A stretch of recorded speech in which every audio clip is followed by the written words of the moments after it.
Good day, everyone. Today I'm going to read the book titled A Present for Rosy by Jonathan Emmett.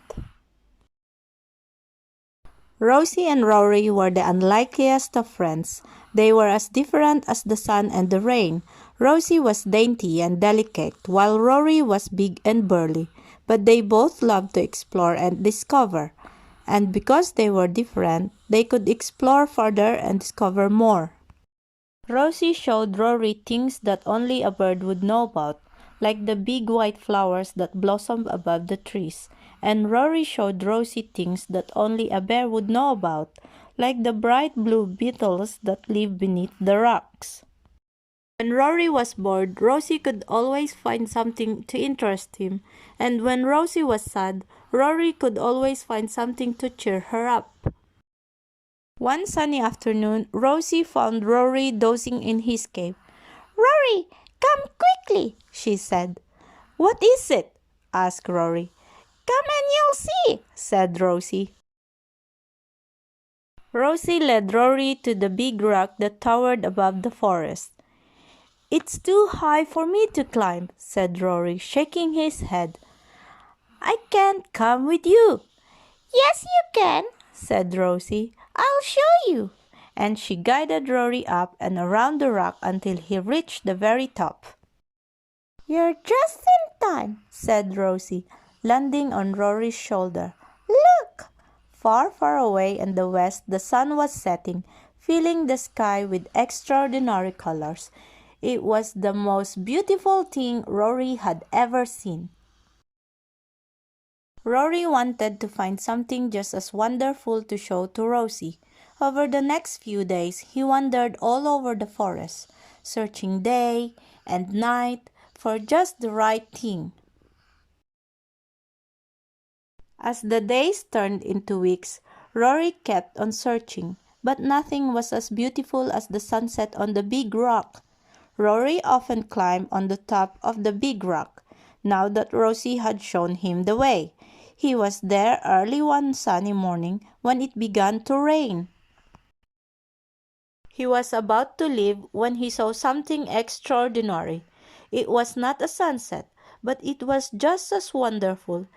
"This is it," he thought. "This is what I should show Rosy." "Rosy, come quickly," called Rory, shaking Rosy's tree gently. "What is it?" asked Rosy. "Come and you'll see," said Rory. But Rosy did not want to come. She did not know why Rory had been away for so long, and while he was gone, she had grown very sad and lonely. "It's raining," said Rosy, "and I don't feel like going out today."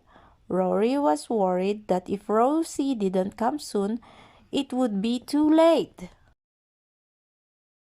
"Come on, Rosy," he said, and he shook the tree so hard that Rosy fell out of her nest. Rosy landed with a thump on the forest floor. She was not hurt, but she was very upset. Rory was also upset. "I'm sorry," he said.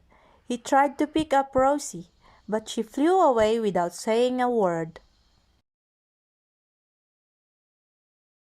And so Rosy and Rory stopped exploring together. Rosy kept to the treetops, and if she saw Rory in the forest below her, she turned around and flew another way.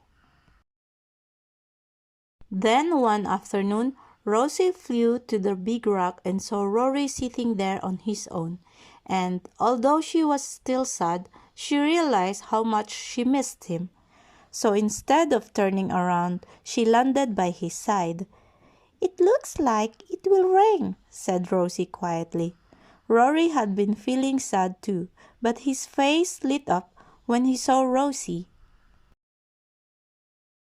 "I know," he said. "You're just in time." "In time for what?" asked Rosy. "Stay and you'll see," said Rory. So Rosy stayed. And when it started to rain, she saw. "This is what I wanted to show you," said Rory. "It only happens when the sun and the rain are together," he explained. Rosie and Rory were the unlikeliest of friends. They were as different as the sun and the rain. But sometimes when the sun and the rain are together,